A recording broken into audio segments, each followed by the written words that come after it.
사도신경함으로써 수요 저녁 기도회를 시작하겠습니다.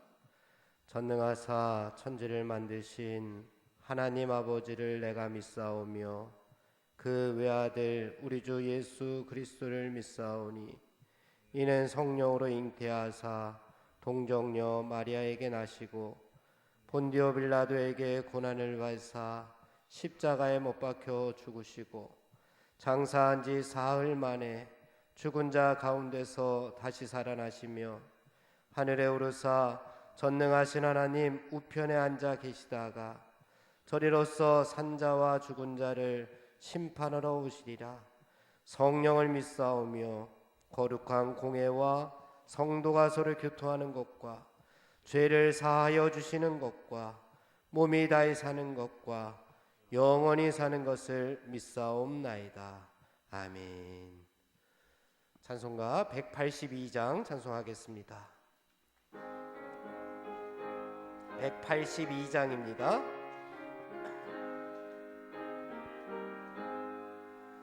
강물같이 흐르는 기쁨 성령 강림함이라. 정결한 마 영원하도록 주의 거처 되겠네. 주님 주시는 참된 평화가 내 맘속에 넘치네. 주의 말씀에 거센 풍랑도 잠잠하게 되도다. 나의 생명 소생케 됨은 성령이 마심이라. 모든 의심 슬픔 사라져 주의 평강 넘치네. 주님 주시는 참된 평화가 내 맘속에 넘치네. 주의 말씀에 거센 풍랑도 잠잠하게 되도다. 하늘에서 담비 내리고 햇빛 찬란함같이 우리 마음에 성령이 많이 주님 보내심이라. 주님 주시는 참된 평화가 내 맘속에 넘치네. 주의 말씀에 거센 풍랑도 잠잠하게 되도다. 생명신에 넘쳐 흘러서 마른 광야 적시니 의의 열매 무르익어서 주수를 기다리네. 주님 주시는 참된 평화가 내 맘속에 넘치네. 주의 말씀에 거센 풍랑도 잠잠하게 되도다. 놀라우신 주의 은혜로 그의 얼굴 뵙겠네. 평화로운 안식처에서 영원토록 쉬겠네. 주님 주시는 참된 평화가 내 맘속에 넘치네. 주의 말씀에 거센 풍랑도 잠잠하게 되도다. 아멘. 183장 찬송하겠습니다. 빈들에 마른 풀같이 시들은 나의 영혼.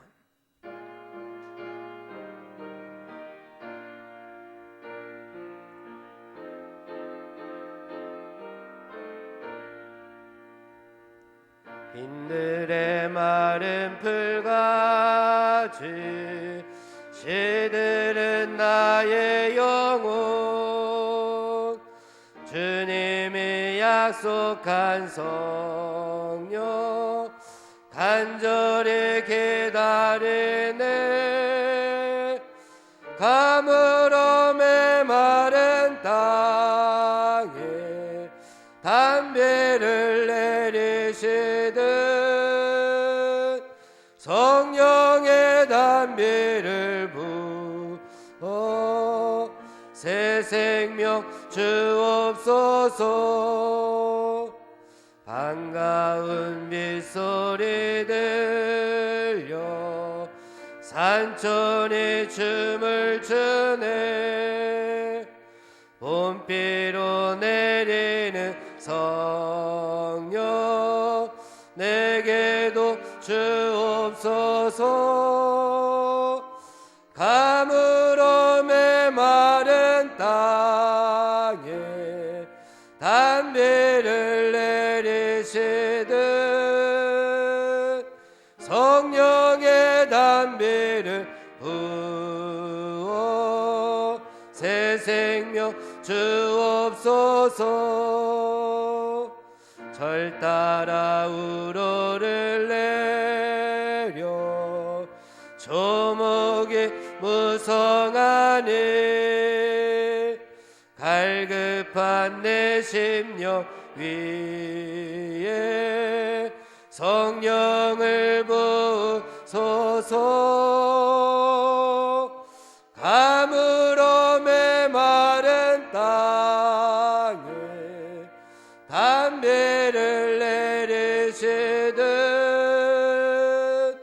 성령의 단비를 부어 새 생명 주옵소서.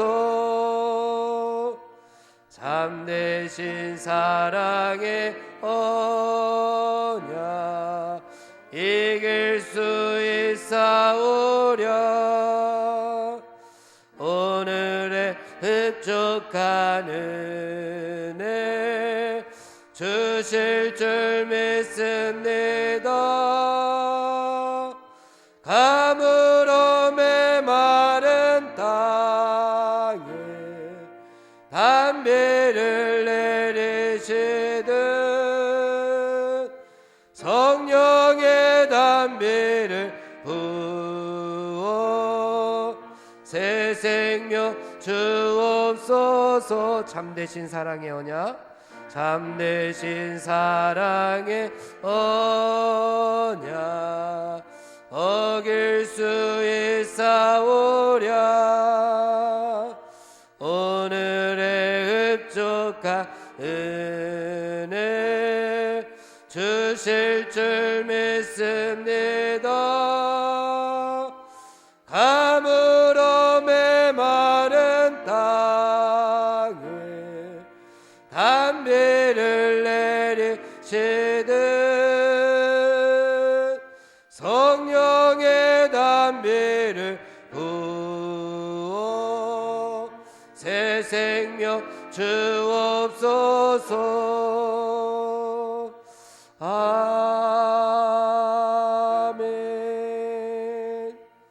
오늘 예배를 위해서 통성으로 하나님 앞에 기도하겠습니다. 하나님, 이 시간 말씀 충만, 은혜 충만, 성령 충만한 시간으로 임재하여 주시옵소서. 우리의 갈급한 심령 위에 성령의 단비를 허락하여 달라고 우리 주여 한번 부르고 통성으로 하나님 앞에 기도하겠습니다. 주여, 하나님 아버지 감사합니다.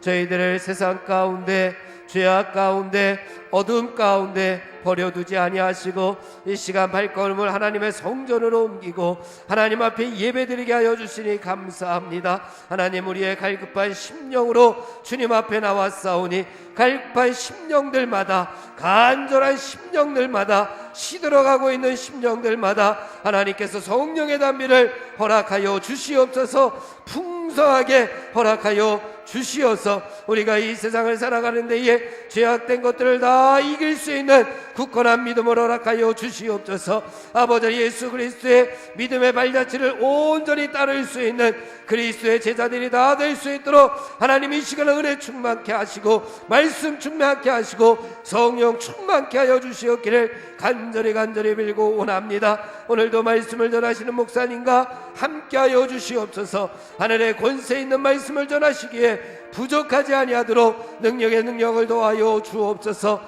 하나님 말씀하여 주시옵소서. 우리가 듣겠나이다. 우리의 심령 가운데 하나님의 말씀의 씨앗이 뿌려지게 하여 주시옵소서. 우리의 마음밭이 옥토가 되기를 원합니다. 뿌려진 하나님의 말씀이 우리의 삶 가운데에서 30배, 60배, 100배 열매를 맺을 수 있는 놀라운 은혜를 허락하여 주시옵소서. 성령님 이 시간 임재하여 주셔서 우리 가운데 함께하여 주시옵소서. 예수 그리스도의 이름으로 기도하옵나이다. 아멘.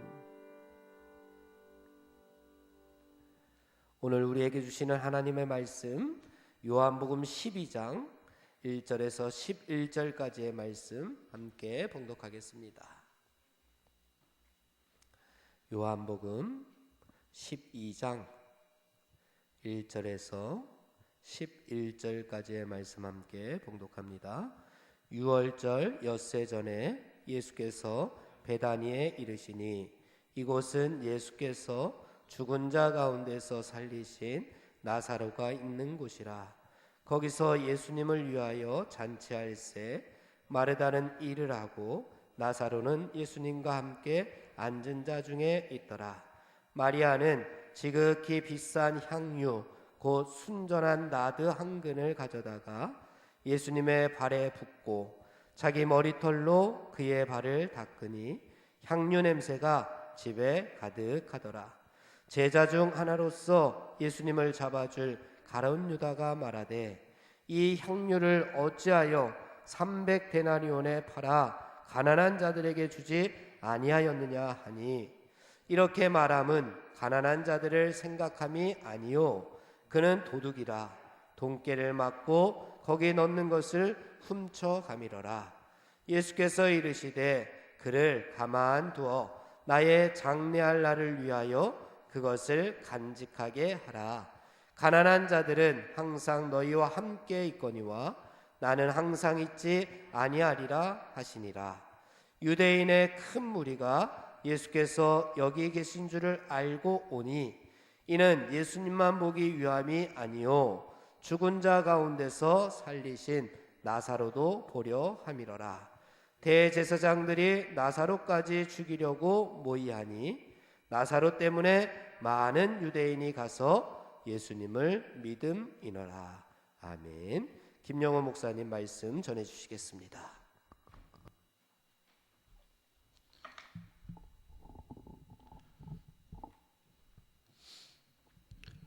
오늘 우리가 읽은 본문은 예수님의 발에 향유를 부은 마리아의 이야기입니다.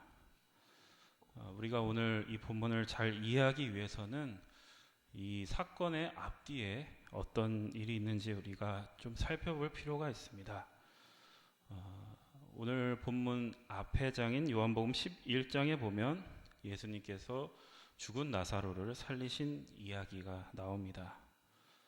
이 사건으로 인해서 대제사장과 바리새인들에게 예수님은 죽음의 위협을 느끼게 되고 그들은 예수님을 이제 죽이기로 모의합니다. 그래서 오늘 본문은 이러한 내용, 이 나사로에 대한 내용으로부터 이어지는 이야기라는 것을 우리가 먼저 유념해야 될 필요가 있습니다. 오늘 본문 10절 말씀해 보시면 대제사장들이 이제 예수님에 이어서 이제는 나사로까지 죽이려고 모의하는 그러한 장면이 나옵니다. 그럼 왜 이들이 나사로까지 죽이려고 하느냐? 이 죽음에서 되살아난 나사로를 보고 더욱더 많은 유대인들이 예수님을 믿었기 때문에, 그러니까 그들의 입장에서는, 종교 지도자들의 입장에서는 이 나사로로 인해서 예수님의 세력이 점점 커지게 되고 위협을 주게 되는 그런 상황이라고 본 것입니다. 그리고 이제 오늘 본문 뒤에 나오는 그 이야기를 보면 예수님이 나귀를 타고 예루살렘에 입성하시는 그런 장면이 나옵니다. 많은 유대인들이 종려 나무가지를 흔들면서 호산나 호산나를 외치면서 예수님을 맞이하는 그런 이야기. 그들의 기대는 예수님을 통해서 그 로마의 정치적인 억압으로부터 해방되기를 기대했습니다. 예수님이 그것을 해 주실 것을 기대했고 그것을 원했습니다. 그러나 우리가 알다시피 예수님이 예루살렘에 입성하신 이유는 로마의 정권을 전복하기 위함이 아니었습니다. 예수님은 어떤 정치적인 혁명을 시도하다가 실패해서 십자가에 달려서 돌아가신 것이 아닙니다. 예수님은 처음부터 죽기 위해서 예루살렘으로 들어가십니다. 그렇다면 당연히 우리에게는 이러한 질문이 생깁니다. 과연 이 예수님의 죽음은 우리에게 어떠한 의미가 있는 것인가? 내가 죽는다는 것을 알면서도, 가면 내가 죽는다는 것을 알면서도 스스로 그 곳으로 기꺼이 들어간다라는 것은 사실 우리들이 가만히 생각해 보면 우리가 쉽게 이해되고 납득되는 부분이 아닙니다. 그래서 우리는 이러한 죽음이 어떠한 의미인지 다시 그 예루살렘 입성 사건으로부터 역순으로 다시 오늘의 본문을 조명하면서 이 죽음의 의미를 우리가 알 수 있어야 될 겁니다. 그래서 이제 중요한 것은 뭐냐면 오늘 본문의 위치가 앞에는 나사로 사건이 있었고 그 뒤에는 예루살렘 입성 사건이 있었다. 그 사이에 지금 오늘 본문이 위치해 있다는 겁니다. 그래서 1절과 2절 말씀 보면서 우리 본문으로 한번 들어가 보겠습니다. 1절과 2절 말씀 봉독합니다. 6월절 엿새 전에 예수께서 베다니에 이르시니 이곳은 예수께서 죽은 자 가운데서 살리신 나사로가 있는 것이라. 거기서 예수님을 위하여 잔치할새 마르다는 일을 하고 나사로는 예수님과 함께 앉은 자 중에 있더라. 예수님께서는 이 종교 지도자들이 예수님을 죽이려고 모의했다는 그 사실을 아시고 광야로 잠깐 후퇴하셨다가 이제 6월절이 가까워오니까 다시 예루살렘으로 올라가시기로 결심하셨습니다. 이제 6월절이 되었고 이제 내가 나의 때가 왔다. 이렇게 느끼신 겁니다. 오늘 본문에 보니까 예수님이 이 베단이라는 곳에 도착하신 시점이 6월절 엿새 전이다 이렇게 합니다. 그러니까 6월절이 금요일 저녁이니까 아마 이때는 토요일 저녁쯤 될 것입니다. 그러니까 이제 요한복음은 무엇을 얘기하냐? 일주일 동안 예수님이 무엇을 하셨고 6월절이 시작되고 6월절 이전에 예수님이 일주일 동안 무슨 일을 하셨고 무슨 말씀을 하셨는지에 대해서 이제 우리가 자세하게 보게 될 건데 우리가 이 내용을 볼 때 이 평행되는 내용이 이 요한복음 첫 부분에 나오는데 기억하실지 모르겠지만 요한복음 첫 부분에 보시면 일주일 동안 어떤 일이 있었는지 그래서 그 이튿날로 계속 이어지면서 사건이 나왔던 적이 있습니다. 첫 일주일 동안 세례 요한, 빌립, 안드레와 베드로 그리고 나다나엘까지 이들이 예수님을 증언했던 그런 이야기가 있었습니다. 그리고 그 후에 무슨 사건이 있었냐면 가나의 혼인잔치가 있었습니다. 이 가나안의 혼인잔치를 통해서 예수님은 이 물로 포도주를 만드시는 그 사건을 통해서 예수님이 누구신지 그리고 예수님이 하고자 하시는 일이 무엇인지에 대해서 보여주셨습니다. 포도주가 떨어질 뻔한 잔치, 기쁨이 없을 것 같던 그 잔치에서 포도주를 만드심으로 기쁨과 만족을 풍성하게 해주셨던 그러한 이야기였습니다. 그리고 그것과 이제 평행되는 이야기가 오늘 이 나사로와 마르다와 마리아가 예수님을 위해서 베푸신 잔치 이야기를 통해서 이제 이어지고 있습니다. 2절 말씀해 보시면 이제 각자 무슨 이 잔치에서 어떤 일을 하는지가 이제 하나하나 소개가 되는데, 마르다는 여러분들이 잘 아시는 것처럼 아주 열심히 일하는 사람입니다. 그래서 마르다는 이 일을 열심히 하고 있고, 또 나사로는 예수님 곁에 앉아 있다 이렇게 되어 있습니다. 근데 오늘 우리가 본문에서 눈여겨봐야 될 것, 특히 눈여겨봐야 될 것은 마리아의 행동. 이 잔치, 예수님을 위한 잔치 안에서 마리아는 무슨 행동을 하고 있는가, 여기가 굉장히 중요한 부분입니다. 3절 말씀 봉독합니다. 마리아는 지극히 비싼 향유 곧 순전한 나드 한 근을 가져다가 예수님의 발에 붓고 자기 머리털로 그의 발을 닦으니 향유 냄새가 집에 가득하더라.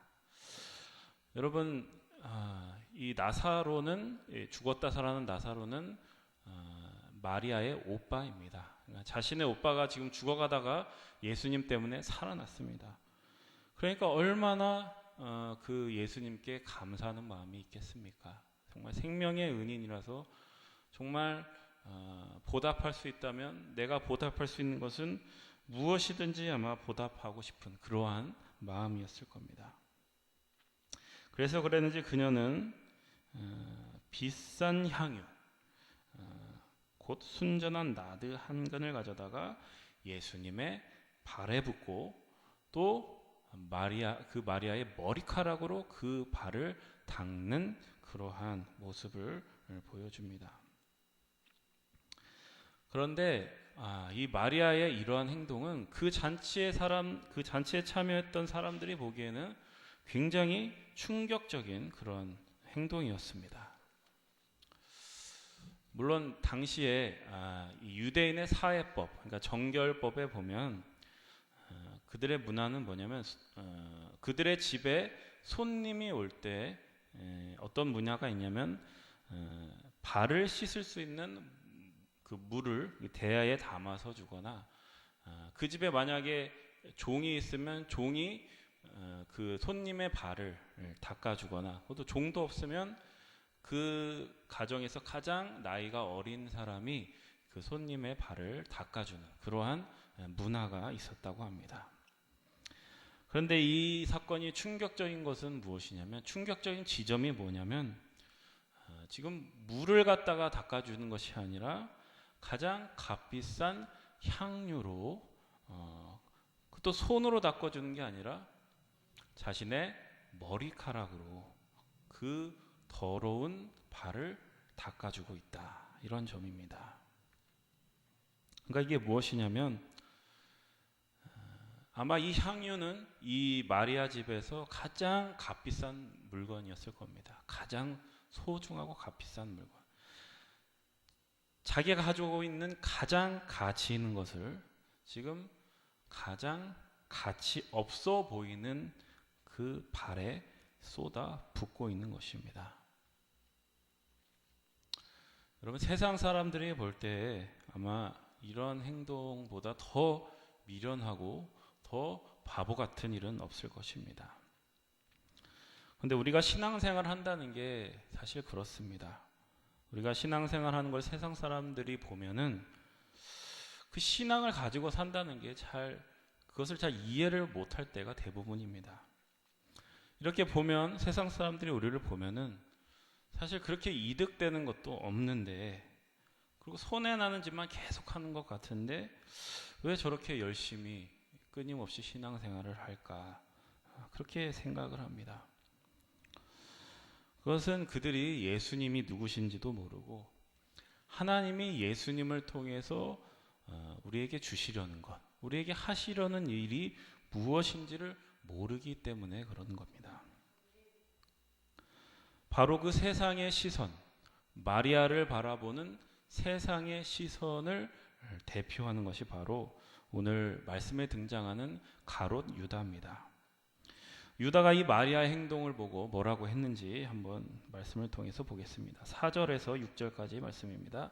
제자 중 하나로서 예수님을 잡아줄 가룟 유다가 말하되 이 향유를 어찌하여 300데나리온에 팔아 가난한 자들에게 주지 아니하였느냐 하니 이렇게 말하면 가난한 자들 생각함이 아니요 그는 도둑이라 돈꾀를 맞고 거기 넣는 것을 훔쳐감이러라. 그 마리아의 행동, 잔치 안에서 그런 어떻게 보면은 충격적인 행동을 하고 있는 그 마리아를 보는 그 제자들 가운데 한 명인 가룟 유다가 이렇게 얘기합니다.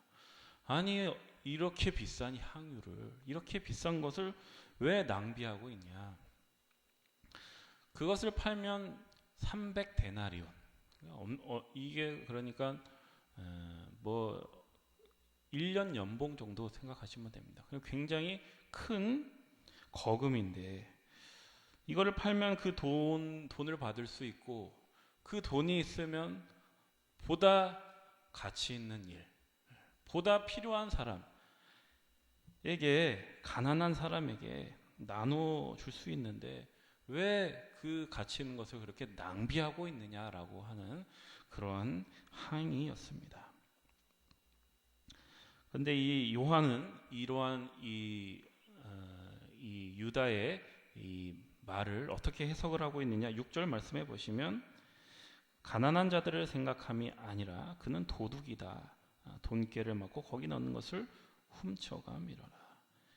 그러니까 이 유다는 우리 어느 조직에 있든지 이제 회계를 맡는 사람이 있는데 그러니까 제자들 중에 돈을 만지는 사람이었습니다. 회계를 하는 사람이었는데 그가 말한 것이 정말 가난한 사람을 위해서 그런 것이 아니라 사실은 그 돈을 빼먹으려고 그것을 300데나리로 바꿔서 가난한 사람이 쓰면 그 돈을 자기가 또 갖고 있게 될 것이고 그것을 빼먹기 위해서 그 말을 했다. 이렇게 지금 요한이 이 유다의 행동을 이제 해석을 하고 있습니다.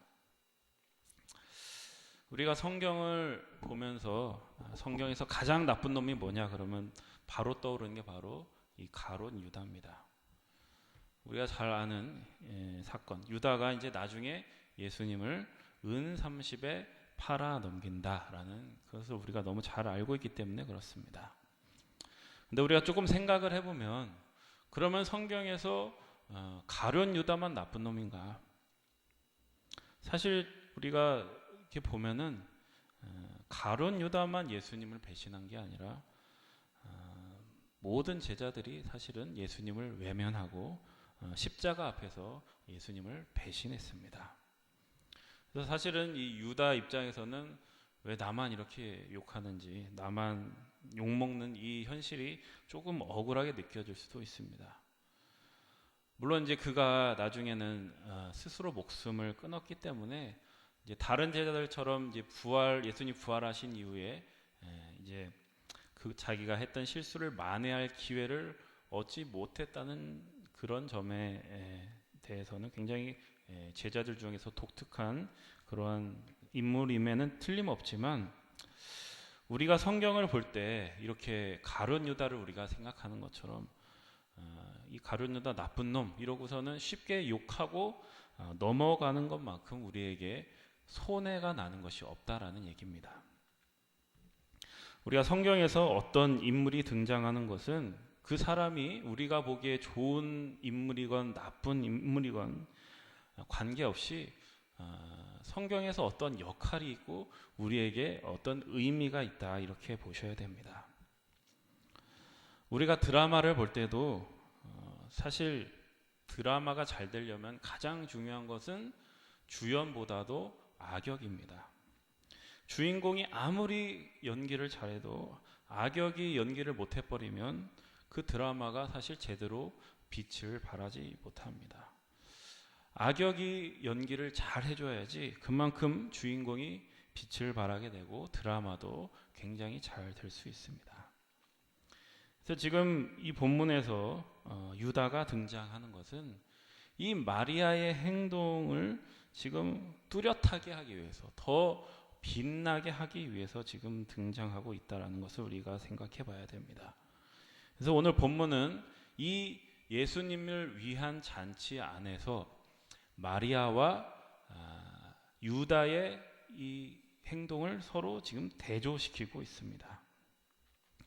그런데 이 대조가 나오는 것이 단순히 마리아는 선한 행동을 했고 유다는 원래부터 싹수가 노란 나쁜 놈이었다, 이렇게 쉽게 말하는 것이 아니라는 뜻입니다.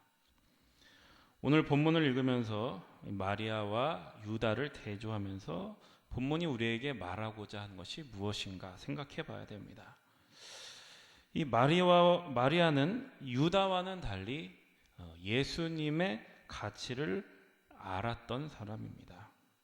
물론 이 마리아도 지금 예수님께서 십자가를 지시기 전이기 때문에 정말 예수님의 가치를 온전히 알았느냐, 그것은 아닐 것입니다. 그러나 마리아에게 예수님은 자신의 오빠를 죽음에서 되살려준 생명의 은인이기 때문에 그 예수님의 사람의 몸에서 가장 더러운 부분인 그 발 위에다가 가장 귀하고 값진 향유를 붓고, 그리고 이 여인의 몸 중에서 가장 순결하고 깨끗한 그런 상징인 이 머리카락을 그 발로 닦는 이러한 행동을 보여주고 있습니다. 그럼 반면에 유다는 어떤 사람으로 등장하느냐? 마리아와는 달리 예수님의 가치를 잘 모르는 사람으로 등장합니다. 유다라는 사람은 그가 이제 회개를 맡고 있는 것을 보면 알 수 있듯이 세상의 모든 가치를 돈으로 환산하기를 굉장히 좋아하는 사람입니다. 이 향유를 바라보면서 그는 300데나리온이라는 그러한 금액을 떠올렸고 또 예수님을 은 30에 팔았습니다. 그러니까 예수님이 은 30이라는 가치로 매겼다라는 겁니다. 사실 이 유다의 이런 모습을 보면은 돈이 중심으로 돌아가는 오늘날 자본주의 사회를 살아가는 우리들과 사실 유다가 굉장히 닮아 있는 인물이 아닌가, 그런 생각이 들게 됩니다. 우리가 의식하지 못해서 그렇지만 사실은 우리가 어떤 것을 볼 때, 누구를 만나고 무엇을 볼 때, 또 우리가 어떤 가치를 생각할 때 그 가치를 돈으로 환산해서 돈을 기준으로 그 가치를 환산하는 게 굉장히 익숙한 사람들이라는 겁니다. 그래서 가룟 유다를 볼 때 나쁜 놈이다 이렇게 쉽게 넘어가시지 말고 이 가룟 유다라는 사람을 통해서 나 자신을 한번 돌이켜 볼 수 있어야 됩니다. 이 가룟 유다는 예수님이 십자가에 돌아가시기 전에, 예수님을 믿기 전에 세상에 속했던 우리의 모습을 보여주는 것이고, 또 예수님을 믿은 우리가 이 세상을 살아갈 때 우리가 이 세상에서 극복하고 넘어가야 할 것이 무엇인지를 보여주는 그런 어떤 기준이 된다라고 할 수 있습니다. 저는 이 교회를 볼 때에도 이러한 유다와 같은 생각들이 우리 가운데 굉장히 많이 들어와 있다는 것을 보게 됩니다. 그러니까 예를 들어서 교회 안에도 우리가 얼마를 투자를 했으면 그 투자한 만큼의 효율과 어떤 가치가 나와야 된다 하는 그런 생각들이 굉장히 많습니다. 물론 우리가 교회에서 어떤 일을 할 때 이왕이면 좋은 성과를 내고 또 이왕이면 효율적으로 진행하면 좋을 것입니다. 그런데 우리가 유념해야 될 것은 이 교회라는 데는, 또 성도는 일이 되게 하는 게 목적이 아니라 그 일을 통해서 자신이 크는 것이 굉장히 중요한 목적이라는 사실입니다. 내가 헌금을 해서 어떤 대단한 사업을 하고 대단한 성취를 이루는 것이 목적이 아니라 그 헌금을 통해서 나 자신이 커야 됩니다. 우리가 교회 학교 교사를 하다 보면은 가장 힘들 때가 내가 가르치는 아이들이 별로 변하는 것이 없다고 느껴질 때입니다. 나름대로 열심히 하고 사랑하고 아껴주는데 그만큼 애들이 좀 영적으로 자라나고 했으면 좋겠는데, 그런 게 눈에 보이면 좋겠는데 그렇지 않을 때 우리 마음에 낙심이 듭니다. 그런데 우리가 하다 보면 어느 순간 깨닫게 되는 것이 뭐냐면, 내가 아이들을 변화시키지는 못했더라도 그 아이들을 통해서 나 자신이 변화되었다는 것을 어느 순간 깨닫게 됩니다. 이것이 무슨 이야기냐면, 여러분이 위대한 일을 하는 것이 목적이 아니라 여러분들이 위대한 존재가 되고 위대한 사람이 되는 것이 하나님의 궁극적인 목적이라는 것입니다. 여러분, 이것을 꼭 명심하셔야 됩니다. 오늘 본문으로 다시 돌아오면 예수님께서 그러한 유다를 바라보면서 이렇게 말씀하십니다. 7절과 8절 말씀 봉독합니다. 예수께서 이르시되 그를 가만두어 나의 장래한 날들을 위하여 그것을 간직하게 하라. 가난한 자들은 항상 너희와 함께 있거니와 나는 항상 있지 아니하리라 하시니라. 7절 말씀을 보시면 예수님이 좀 어려운 뜻모를 말씀을 하십니다. 나의 장래할 날을 위하여 그것을 간직하게 하라. 여기서 예수님의 장래할 날이라는 것은 예수님이 이제 십자가에 달려서 죽으실 그 사건을 얘기하는 것입니다. 물론 이 말이 마리아가 그것을 내다보고 지금 이러한 향유를 붓는 행동을 했다라는 그런 얘기는 아닙니다. 이게 무슨 얘기냐면, 지금 유다가 볼 때에는 이 마리아의 이 행동이 굉장히 낭비이고 굉장히 비효율적인 일처럼 보이지만, 이제 예수님께서 십자가에 죽으시고 부활하시는 그 때가 되어서 예수님이 자기가 죽는 길을 스스로 택한 것이 어떠한 의도이고 어떠한 의미였는지가 이제 세상에 밝히 드러나게 되면, 그리고 제자들이 그것을 이해하게 되면, 지금 이 마리아의 행동이 그 예수님께 얼마나 합당한 행동이었는지를 너희가 알게 될 것이다 라는 그런 말씀입니다. 여러분, 예수님의 십자가와 부활이 어떤 의미입니까? 모든 인류에게 죽음을 이기는 새로운 존재가 되고 또 부활의 소망으로 살아갈 수 있는 새로운 기회를 주는 놀라운 복음의 말씀입니다. 예수님 십자가에 돌아가시고 부활하신 이후에 사람들이 그 십자가의 가치를 알게 되면, 그 십자가를 향해 걸어가셨던 그 예수님의 그 발의 가치를 알게 되면 그 향유를 통째로 쏟아부어도 아깝지 않을 만큼 그것이 얼마나 우리에게 가치 있는 일이었는가를 알게 될 것이다 라고 말씀하는 것입니다. 그러면서 8절에서 예수님은 이렇게 말씀하십니다. 가난한 자들은 항상 너희와 함께 있거니와 나는 항상 있지 아니하니라 하시니라. 이 말씀을 우리가 오해해서, 그러면 예수님은 가난한 사람을 돕는 게 별로 중요하지 않다고 말씀하시는 거냐? 그런 얘기가 아닙니다. 교회는 당연히 가난한 사람들을 잘 도와줘야 되고 적극적으로 도와줘야 됩니다.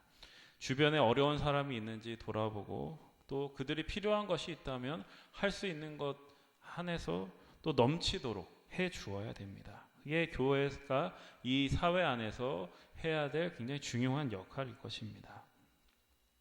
그런데 우리가 착각하지 말아야 될 것은, 우리가 가난한 사람을 돕는 것이 교회의 궁극적인 목적은 아니다라고 하는 겁니다. 예수님은 가난한 사람들은 항상 우리와 함께 있다라고 얘기합니다. 그러니까 역사상 가난한 사람이 없었던 적이 없었습니다. 어떤 나라든 어떠한 정부이든 또 어떤 좋은 정책을 쓰든 가난한 사람이 없었던 적은 없었습니다. 그러니까 교회의 목표가 이 세상에 가난한 사람이 한 명도 없이 하겠다라고 하는 것이 그러니까 되어서는 안 된다라고 얘기하는 겁니다. 그러면 우리는 왜 가난한 사람을 도와야 되는가? 왜 교회 안에 섬김이 있고 왜 교회 안에 봉사가 있어야 되는가? 그것은 그 일을 완벽하게 완수하기 위함이 아니라 오히려 그 일을 행함으로써 여러분들이 크고 여러분들이 자라나야 하기 때문에 그렇습니다. 여러분, 하나님은 여러분들을 결코 여러분들에게 역사를 바꾸는 영웅이 되라고 말씀하시지 않습니다. 하나님은 이 성경을 통해서 끊임없이 역사의 주관자는 나 여호와 하나님이라고 말씀합니다. 하나님은 역사의 시작과 끝을 잡고 있는 분이시고 역사를 시작하신 분이시고 또 완성하실 분이다라고 얘기합니다. 근데 우리는 자꾸 신앙생활을 어떻게 이해하냐면 우리가 무언가 대단한 사업을 하는 일, 또 우리의 문제를 해결하는 일, 기도를 해서 우리의 환경을 편안하게 바꾸는 일, 그리고 안 좋은 일은 피해가게 하고 모든 일을 만사형통으로 가는 어떠한 그러한 방법이나 비법이라고 생각을 합니다. 물론 하나님은 여러분들의 문제를 해결해 주시기도 하고 여러분을 어려운 가운데서 구해 주시기도 합니다. 그러나 결코 그게 전부라고 생각해서는 안 된다라고 하는 것입니다. 하나님은 여러분들을 구원해 주시는 동시에 여러분들을 세상의 위협과 세상의 유혹과 세상의 도전 안에서 살아가라고 말씀하십니다. 때로는 벼랑 끝으로 모실 때도 있고 때로는 막막한 인생을 걸어가기도 하십니다.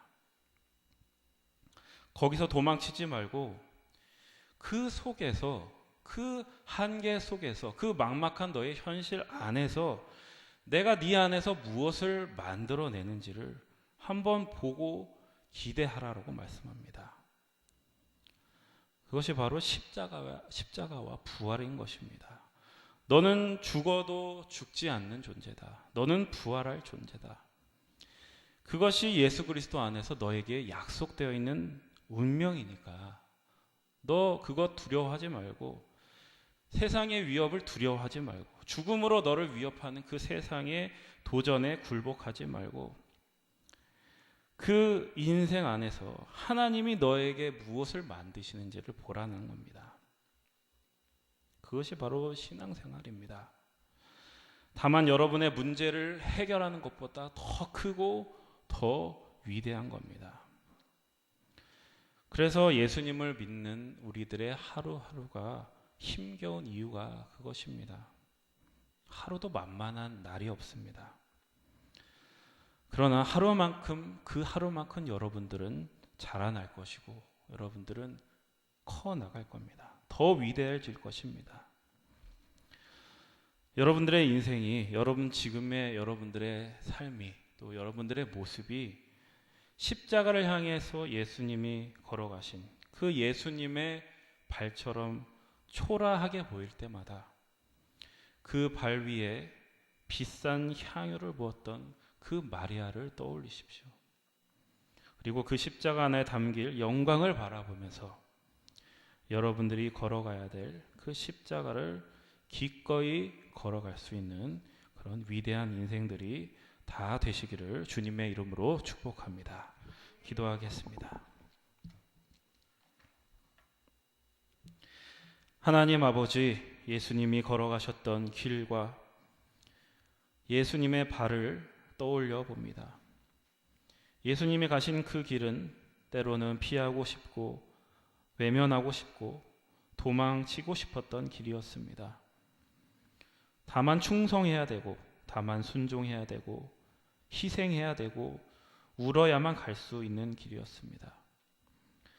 그러나 그 길만이 나에게 영원한 만족과 끝없는 기쁨과 위대한 영광을 주는 길임을 우리가 말씀 속에서 깨닫습니다. 십자가만이 내 인생의 최고의 가치임을 고백합니다. 주님, 우리가 그 가치를 포기하지 않게 하여 주시고 이 세상의 유혹에서 이기게 하시고 이 세상의 도전에서 승리하게 하여 주옵소서. 우리의 막막함과 우리의 눈물과 우리의 한숨들이 오히려 우리에게 큰 명예와 영광이 된다는 사실을 잊지 않고 살게 하옵소서. 예수 그리스도의 이름으로 기도드립니다. 아멘. 찬송가 407장 찬송한 다음에 합심해서 기도하겠습니다. 407장입니다.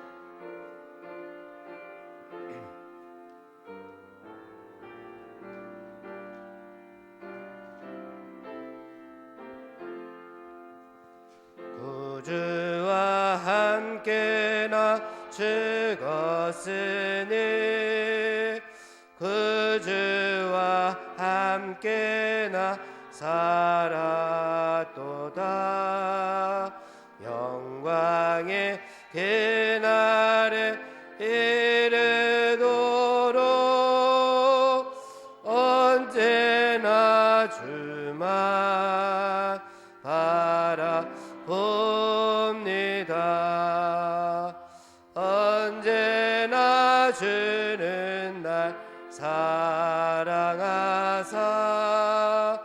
언제나 새 생명 주시나니 영광의 그날에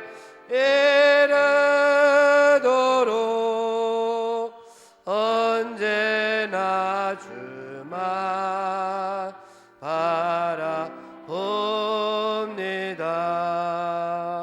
마음속에 시험을 받을 때와 무거운 근심이 있을 때에 주께서 그때도 같이 하사 언제나 나를 도와주시네. 언제나 주는 날 사랑하사 언제나 새 생명 주시나니 영광의 그날에 이르도록 언제나 주만 바라봅니다. 뼈 아픈 눈물을 흘릴 때와 쓰라린 마음으로 단식할 때 주께서 그때도 같이 하사 언제나 나를 생각하시네. 언제나 주는 날 사랑하사 언제나 새 생명 주시나니 영광의 그날에 이르도록 언제나 주만 바라봅니다. 내 몸의 약함을 아시는 주 못 고칠 질병이 아주 없네. 괴로운 날이나 기쁜 때나 언제나 나와 함께 계시네. 언제나 날 사랑하사 언제나 새 생명 주시나니 영광의 그날에 이르도록 언제나 주만 바라봅니다.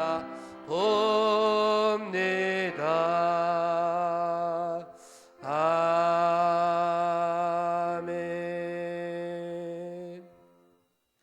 우리 합심해서 하나님 앞에 기도하겠습니다. 먼저 나라와 민족을 위해서 하나님 앞에 기도하겠습니다. 하나님, 이 땅을 하나님께서 거룩하심으로 회복시켜 주시옵기를 원합니다.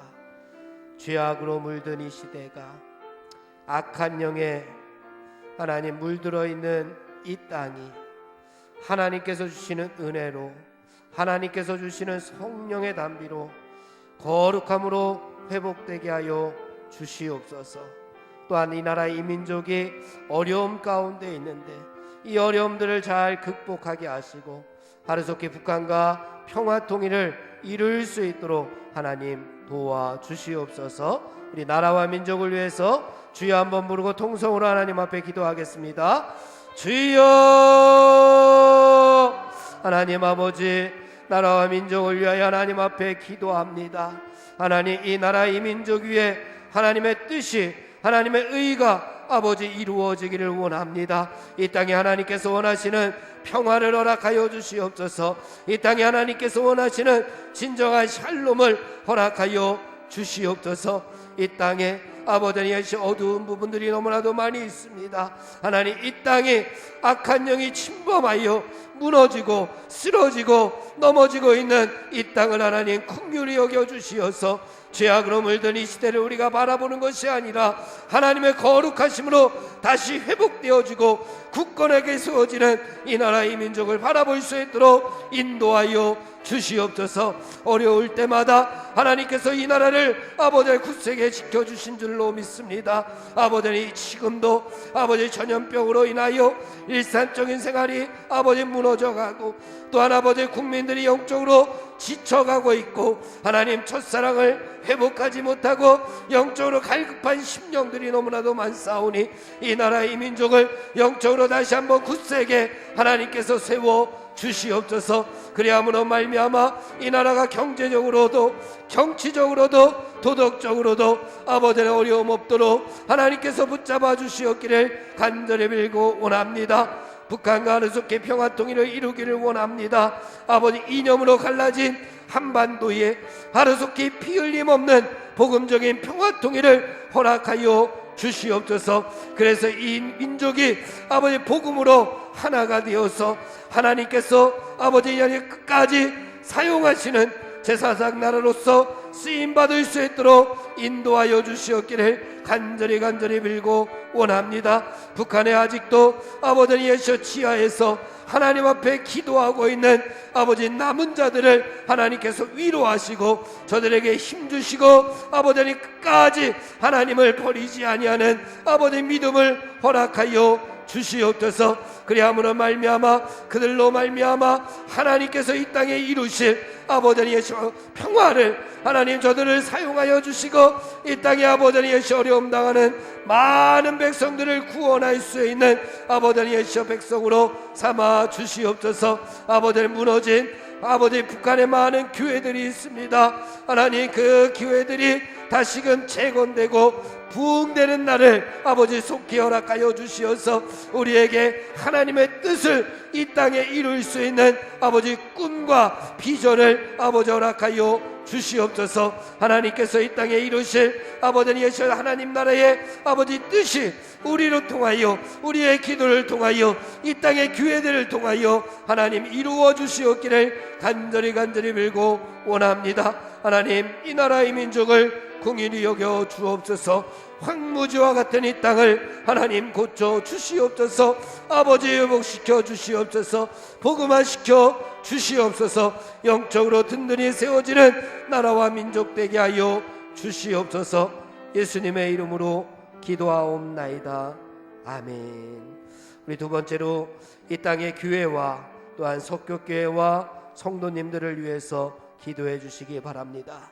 무너져가고 있는 한국교회가 하나님 복음의 감격을 다시 한번 회복할 수 있도록 인도하시고 생명력을 회복할 수 있도록 인도하시고 이제 다시 한번 힘을 내어 하나님의 뜻을 이루는 한국교회가 되게 하여 주시옵소서. 우리 속교교회를 하나님 붙잡아 주시옵소서. 하나님 주신 사명 잘 감당하는 교회가 되게 하여 주시옵소서. 모든 예배가 회복되게 하여 주옵소서. 우리 성도님들을 위해서 기도해 주시기 바랍니다. 육신의 아픔으로 고통당하는 사랑하는 성도들, 또한 영적으로 신음하고 있는 사랑하는 성도들을 위하여 우리 주여 한번 부르고 통성으로 하나님 앞에 기도하겠습니다. 주여, 하나님 아버지 감사합니다. 저희들에게 교회를 허락하여 주시고 하나님의 성전을 허락하여 주시고 아버지 이곳에서 믿음 생활하게 하여 주시니 감사합니다. 그러나 하나님, 무너져가고 있는 한국교회를 바라볼 때에 눈물을 흘리지 아니할 수 없고 아버지의 통에 자복할 수밖에 없는 저희들이 오니 하나님, 이 땅의 교회들을 하나님께서 다시 한번 아버지의 새 힘을 허락하여 주시옵소서. 아버지에서 살아날 수 있는 아버지의 새 능력을 허락하여 주시옵기를 간절히 빌고 원합니다. 이 땅의 교회들이 새 생명을 얻게 하여 주시어서 다시 한번 하나님 앞에 아버지 충성하고 헌신하며 다시 한번 하나님 앞에 영광이 되며 기쁨이 되는 교회들이 다 될 수 있도록 주여 역사하여 주시옵소서. 그래야 위하여 교회들이 이 시대의 아픔들을 아버지 함께 아파하며 함께 아버지를 끌어안고 아버지 시대적인 제안들을 아버지 대안들을 제시할 수 있는 귀한 교회들이 되게 하시고 미래를 준비하는 교회들이 다 될 수 있도록 인도하여 주시옵소서. 아버지 하나님, 교회들이 하나님께서 주신 사명을 잘 감당하기를 원합니다. 빛이 되라고 하셨는데 아버지 어둠을 물리칠 수 있는 능력을 허락하여 주시옵소서. 소금의 역할을 감당하라고 하셨사오니 세상에 던져지게 하시고 짠맛을 잃지 않는 아버지 거룩함으로 세상에 던져지게 하여 주시옵소서. 땅끝까지 이르러 내 증인이 되라고 하신 구원의 방주의 역할도 허락하여 주시옵사오니 세상에 죽어가고 있는 아버지, 세상에서 어덕이고 있는 많은 영혼들에게 생명줄을 던져줄 수 있는 교회가 되게 하여 주시옵소서. 우리 석교교회를 하나님께서 아버지 붙잡아 주시어서 하나님의 꿈과 하나님의 비전을 이룰 수 있는 아버지 예시 목사님을 허락하여 주시옵소서. 말씀이 살아있고 아버지 예시여 말씀의 은혜가 넘쳐나며 아버지 예시여 주님 앞에 아버지 충성하고 헌신하며 무엇보다 성도를 사랑하고 위로하며 아버지 예시여 주님 앞에 온전히 충성할 수 있는 아버지 목사님을 허락하여 주시옵소서. 성령의 두루마기를 입고 충만하게 하나님 앞에 영광 돌릴 수 있며 아버지 풍성한 말씀의 은혜가 넘쳐나며 하나가 될 수 있는 목사님을 허락하여 주시어서 앞으로 또 아버지 이 교회를 통하여 하나님 영광 받아 주시옵기를 간절히 빌고 원합니다. 아버지 육신의 질병으로 고통당하는 사랑하는 성도들을 어루만져 주시옵소서. 특별히 오늘 수술을 하고 아버지 병실에 누워있는 홍성표 권사님을 하나님 기억하여 주시옵소서. 아버지 여호와 라파의 손길로 치료하여 주신 줄로 믿습니다. 아버지 예시여 회복하고 아버지 취하라고 요양할 때에 성령님께서 동행하여 주시어서 아버지 새살이 붙게 하시고 아버지 새 힘을 얻게 하시고 새 소망을 가지게 하여 주시어서 이전보다 더 나은 삶, 이전보다 더 행복하고 이전보다 더 힘있는 능력 있는 삶을 살아갈 수 있도록 인도하여 주시옵소서. 아버지 내일 또 병원에 가서 아버지 치료받게 되는 김유경 집사님을 하나님 기억하여 주시옵소서. 아버지의 마음을 위로하여 주시고 아버지 성령님께서 아버지 모든 가정 위에 아버지 함께하여 주시옵기를 간절히 빌고 원합니다. 우리는 알 수 없사오나 하나님께서 아버지 동행하시고 위로하시고 치료하여 주시옵기를 간절히 빌고 원합니다. 특별히 영적으로 신음하고 있는 성도들이 많이 있습니다. 아버지 저들을 회복시켜 주시옵소서. 저들을 살려 주시옵소서. 저들이 첫사랑을 회복할 수 있도록 인도하여 주시옵소서. 갈급한 심령들마다 하늘의 은혜를 듬뿍 허락하여 주시옵소서. 예수님의 이름으로 기도하옵나이다. 아멘. 우리 마지막으로 우리 가족과 자녀들을 위해서 또 개인의 기도의 제목을 놓고 하나님 앞에 기도하기를 원합니다. 하나님, 우리의 가정이 믿음의 가정이 되게 하여 주시옵소서. 우리의 자녀들이 하나님 나라의 일꾼으로 쓰임받게 하여 주시옵소서. 우리의 기도를 통하여 하나님의 뜻이 이 땅에 이루어지게 하여 주시옵소서. 우리 마지막으로 주여 한번 부르고 통성으로 하나님 앞에 기도합니다. 주여, 하나님 아버지 감사합니다. 우리들에게 가정을 허락하여 주시고 에덴의 기쁨을 간접적으로 아버지니 느끼게 하여 주시니 감사합니다. 하나님 아버지, 우리들에게 가정을 허락하여 주시었으니 아버지 에덴의 기쁨이 아버지니 떨어지지 아니하도록 하나님 믿음의 믿음을 도와여 주시옵소서. 은혜 위에 은혜를 도와여 주시옵소서.